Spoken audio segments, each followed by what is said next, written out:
ഇടതുപക്ഷ ജനാധിപത്യ മുന്നണി 2016 നിയമസഭാ തെരഞ്ഞെടുപ്പ് കാലത്ത് മുന്നോട്ട് വെച്ച പ്രകടന പത്രികയിൽ മദ്യവ്യാപാരവുമായി ബന്ധപ്പെട്ട് പ്രധാനപ്പെട്ട ഒരു വാഗ്ദാനം നൽകിയിരുന്നു. അത് ഇപ്രകാരമായിരുന്നു: മദ്യം കേരളത്തിൽ ഗുരുതരമായ ഒരു സാമൂഹിക വിപത്തായി മാറിയിട്ടുണ്ട്.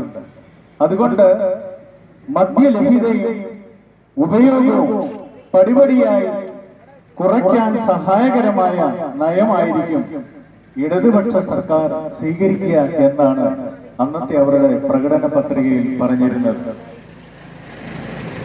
നിർഭാഗ്യവശാൽ കഴിഞ്ഞ 10 വർഷം കൊണ്ട് 29 ബാറുകൾ മാത്രമുണ്ടായിരുന്ന കേരളത്തിൽ ഏകദേശം 1000-ഓളം അടുത്ത ബാറുകൾ അവരുണ്ടാക്കി. അതോടൊപ്പം തന്നെ ഇപ്പോൾ പാലക്കാട്ട് പുതിയ ഒരു ഡിസ്റ്റിലറി സ്ഥാപിക്കുവാനായിട്ട് പോകുന്നു.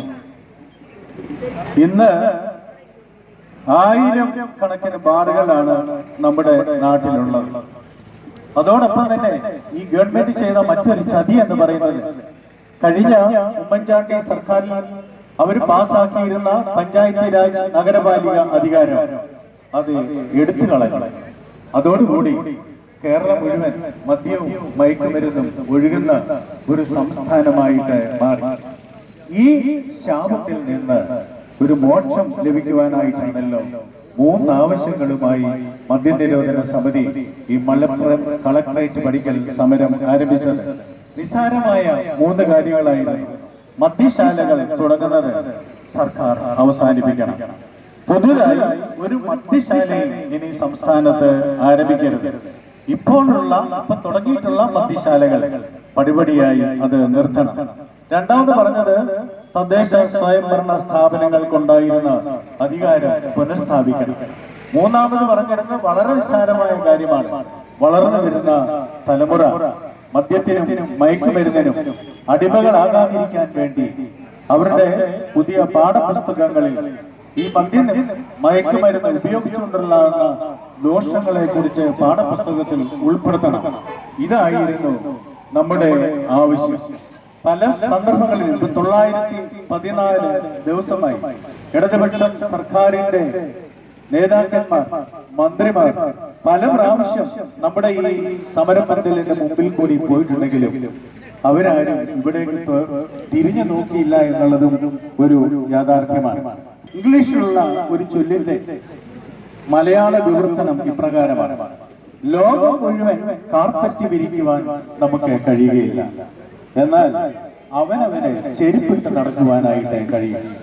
ലോകം മുഴുവനുമുള്ള മദ്യത്തെ നിരോധിക്കുവാനൊന്നും നമുക്ക് കഴിയില്ലെങ്കിലും നമ്മുടെ കുടുംബത്തിൽ നമ്മളുമായി അടുത്ത് ഇടപെടുന്നവരിൽ ഈ തിന്മ വേണ്ട എന്ന് വെപ്പിക്കാം. കഴിഞ്ഞ 914 ദിവസമായി ഇവിടെ നടന്നു വന്നത് ഒരു യുദ്ധമാണ് എന്ന് പറയാൻ സാധിക്കും.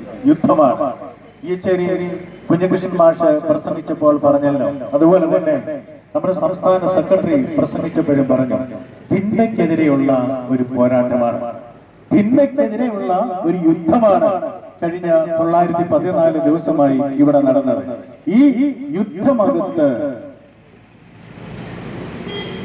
മനസ്സുകൊണ്ടും ഹൃദയം കൊണ്ടും ചില വേദനകൾ ഏറ്റ നിമിഷങ്ങൾ കാണാം. അതിൽ പ്രധാനമായിട്ടുള്ളത് സംസ്ഥാന പ്രസിഡന്റും വനിതാ വിഭാഗത്തിന്റെ സംസ്ഥാന ജനറൽ സെക്രട്ടറിയുമായ പത്മിനി ടീച്ചറും ഇവരാണല്ലോ ഏറ്റവും കൂടുതൽ സമയം ഈ പന്തലിൽ ചെലവഴിച്ചത്. അതുപോലെ തന്നെ ഇവരോട് ചേർന്ന് പ്രവർത്തിച്ച മദ്യനിരോധന സമിതിയുടെ അനേകം പേരുണ്ട്. അനേക ദിവസങ്ങൾ ഇവിടെ കടന്നു വന്ന് സമരം നടത്തിയവർ. അതോടൊപ്പം തന്നെ ഈ മലപ്പുറം ജില്ലയുടെ പ്രസിഡന്റായി സേവനമനുഷ്ഠിക്കുന്ന മജീദ് മാടമ്പാട്ട് അവറുകൾ, അദ്ദേഹത്തിന്റെ നിസ്വാർത്ഥമായ ഒരു സേവനം ഇതിന്റെ പിന്നിലുണ്ട്. ഇതിന്റെ പിന്നിൽ നിന്നുകൊണ്ട് ഇതിന് വേണ്ട എല്ലാ ക്രമീകരണങ്ങളും ചെയ്തു തന്നത് അവരാണ്. ഈ യുദ്ധ സമയത്ത് ഇവരെല്ലാം ചില സന്ദർഭങ്ങളിൽ മുറിവേറ്റിട്ടുണ്ട്. നിങ്ങളുടെ മുറിവാണ് ഒരുപാട് കുടുംബങ്ങളുടെ ഔഷധം എന്ന് പറയുന്നത്. നിങ്ങൾ കൊണ്ട വെയിൽ, നിങ്ങൾ കൊണ്ട സഹനമാണ് ഒരുപാട് കുടുംബങ്ങളുടെ തണൽ എന്ന് പറയുന്നത്. പ്രധാനമായും ഈ പോരാട്ടത്തിൽ ഇയച്ചേരി കുഞ്ഞികൃഷ്ണൻ മാഷും അദ്ദേഹത്തിന്റെ പത്നി പത്മിനി ടീച്ചറും അതുപോലെ തന്നെ ഇവിടെ ഒട്ടുമുക്കാലും ദിവസങ്ങളിലും വന്ന് ഇവിടെ ഇരുന്ന് സമരം ചെയ്ത നിങ്ങളെ എല്ലാവരെയും ഈ അവസരത്തിൽ ഞങ്ങൾ നമിക്കുകയാണ് ചെയ്യുന്നത്. എത്ര പ്രശംസിച്ചാലും മതിയാകുകയില്ല നിങ്ങളെ കുറിച്ച് എന്ന് ഞാൻ ഈ അവസരത്തിൽ ഓർത്തു പോവുകയാണ്. പ്രധാനമായും ഈ പോരാട്ടത്തിൽ പങ്കെടുത്ത നിങ്ങളെ എല്ലാവരെയും ഒരിക്കൽ കൂടി നിങ്ങളെ അഭിനന്ദിക്കുന്നു. ഈ സന്ദർഭത്തിൽ നിങ്ങളെ കുറിച്ച് 3 കാര്യങ്ങളാണ് എന്റെ മനസ്സിൽ വരുന്നത്. ഒന്നാമത്തേത് നിങ്ങളുടെ സമയമാണ്. എല്ലാവർക്കും കിട്ടിയ സമയം തുല്യമാണ്. നമുക്ക് എല്ലാവർക്കും ഒരു ദിവസം 24 മണിക്കൂർ ലഭിക്കുന്നുള്ളൂ.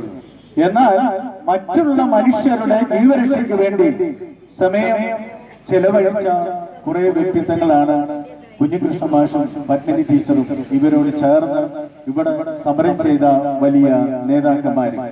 രണ്ടാമതും ഇവർ നമുക്ക് നൽകിയത് ഇവരുടെ സാന്നിധ്യമാണ്. ഇവരുടെ ഭവനത്തിൽ മക്കളോടൊത്ത് ബന്ധുക്കളോടൊത്ത് ചെലവഴിക്കേണ്ടതായ സാന്നിധ്യം മറ്റുള്ള മനുഷ്യന്റെ നന്മയ്ക്ക് വേണ്ടി ഇവർ ചെലവഴിച്ചു.